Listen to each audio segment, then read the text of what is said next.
এই মুহূর্তে সব থেকে বড় খবর উঠে আসছে। বছরের প্রথম দিনে ভয়াবহ পথ দুর্ঘটনা মুর্শিদাবাদের সুতির চাঁদের মোড় টোল ট্যাক্স এলাকায়।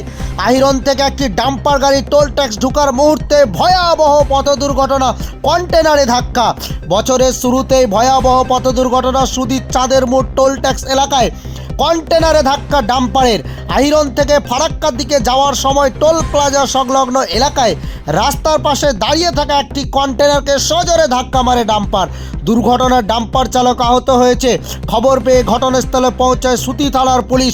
আপনাদের আরও একবার জানিয়ে রাখি, বছরের প্রথম দিনেই ভয়াবহ পথ দুর্ঘটনা সুতির চাঁদের মোড় টোল ট্যাক্স এলাকায়।